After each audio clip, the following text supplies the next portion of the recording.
I'm Talon. I will be your tactics instructor.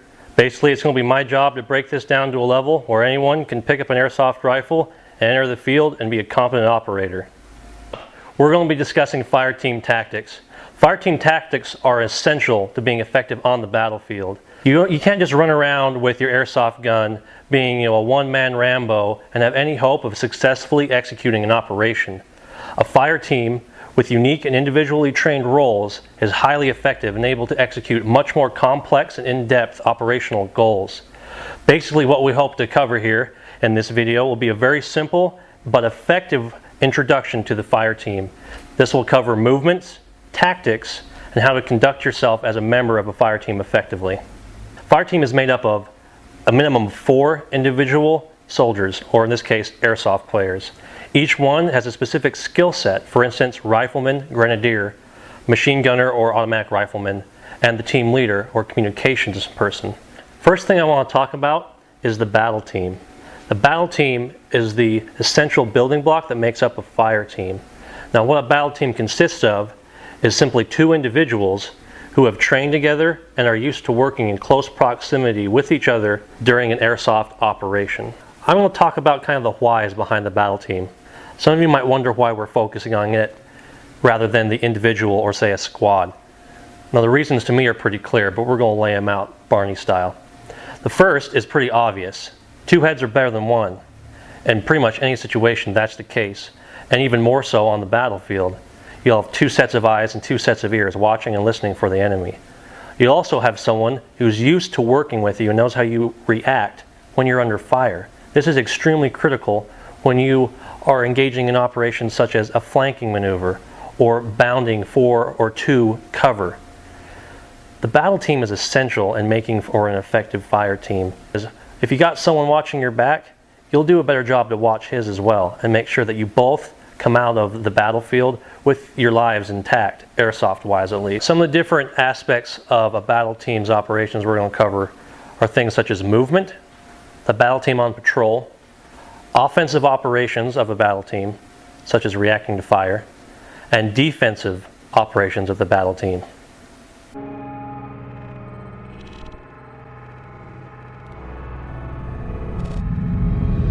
When you're moving as part of a battle team, it's very important to maintain contact with your counterpart. Verbal contact is preferable because it will allow you to communicate your status accurately and efficiently to your counterpart. However, visual contact will do when you're having to occupy or cover a larger space, such as an open field.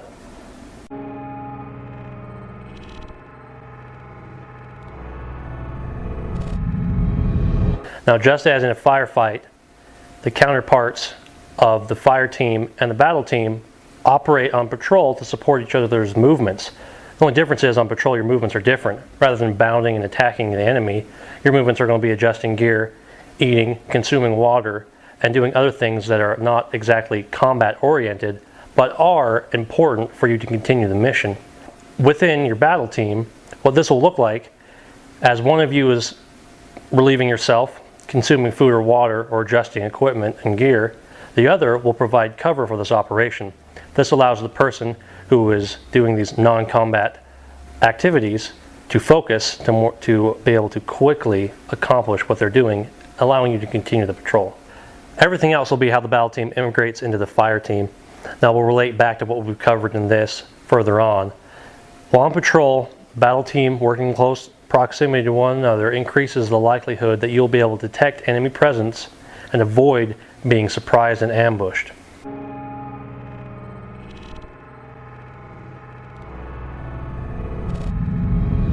Alright, during a firefight, there's some very basic and simple things that can turn a battle team from simply 2 people who are shot while standing next to each other to a very cohesive and effective force on the battlefield. Whether it's during an offensive or defensive operation, there's a couple key points that you need to keep in mind that will pretty much dictate how the entire firefight will go for you and your buddy in the battle team.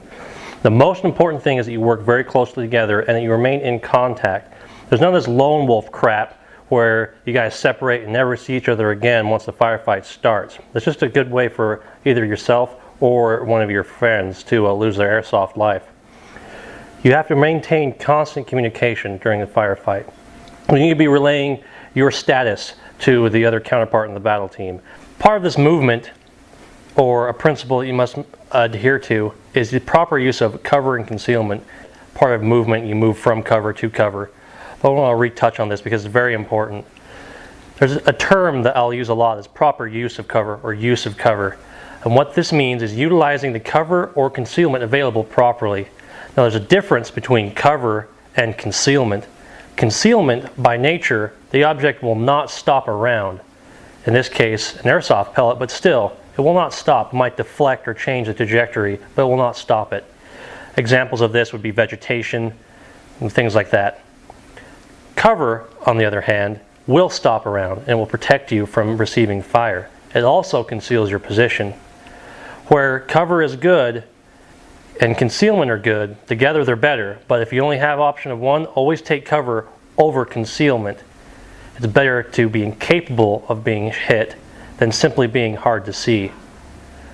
Another aspect of using cover is how you approach it and how you fire from behind it.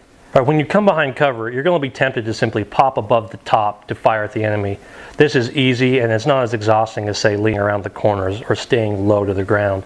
Now this is very bad for several reasons. First reason, and probably the biggest, is you're going to silhouette yourself against your backdrop and the skyline. This makes it very easy for the enemy to identify you as a target and makes it very hard for him to miss when he starts placing shots on your position. Another reason this is a poor way to use cover is because it takes longer and more effort to bring your weapon from the low ready up and over the cover to get an accurate shot. This time is time that you won't have if the enemy is already aware that you're there, which will be the case if you're attacking in a bounding movement. Another reason this is also a very poor way to use cover is because as you rise up, you present the top portion of your head long before your eyes clear the top of the cover. What this means is that before you can see and react to the enemy, he can already see you coming above that cover, which means he will have rounds on target before you can react to him. Now the ideal way to use cover is to always go around the edge, remaining below the top and unsilhouetted. That means blended into the backdrop. This takes more energy and it might take some practice depending on which hand is dominant. However, with a little bit of practice, you can effectively fire around either side of cover rather than popping above the top. Now that being said, I understand that combat situations are much different from the ideal and that there will be times when you have to pop above the top of cover.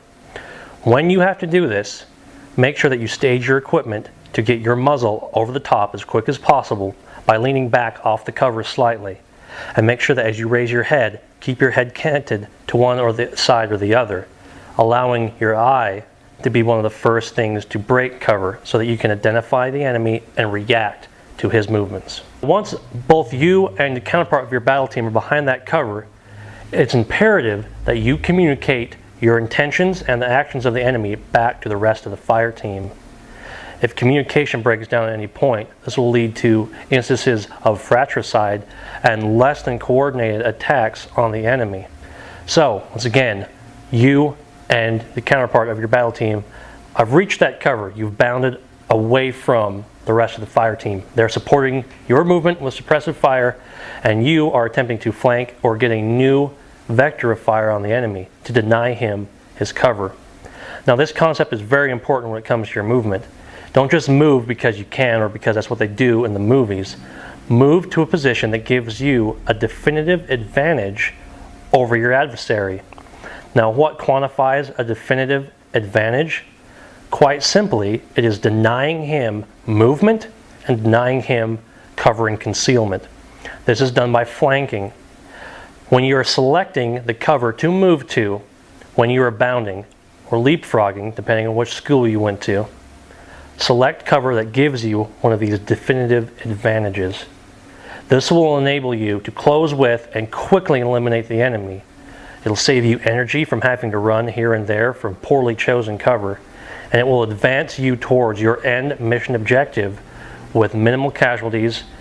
Now, concealment is probably the most common form of protection you'll find on the battlefield. Concealment is anything that masks your position or your silhouette and makes it harder to distinguish you as a target. Now this generally takes shape as vegetation. Now concealment is great, however, it will not stop a projectile. It might deflect or slow one, but it will not protect you from receiving rounds from the enemy. Cover, on the other hand, will. It is any object that will stop a projectile and keep you protected from it. Another bonus of cover is that it also conceals you. Now cover and concealment are obviously ideal. However, if you have to move to one, always do your best to acquire cover rather than concealment. It's better to be absolutely sure you can't be hit than just hope they don't see you there. Now I'll use a term from time to time, the proper use of cover and concealment. Now the proper use of cover relates to your positioning behind it and how you use it to present yourself when you fire at the enemy. We're going to touch quickly on the use of concealment. Now with concealment, there's not a lot of mystery to it in my opinion. Simply wear colors that match or complement the background of your operating area, and make sure that you remember that shadows play a big part in concealment. Use the shadows to your advantage because that will mask your silhouette as good if not better than trying to blend into the color scheme of the vegetation around you. That's pretty much it for the battle team centric topic. Everything else will be how the battle team integrates into the fire team.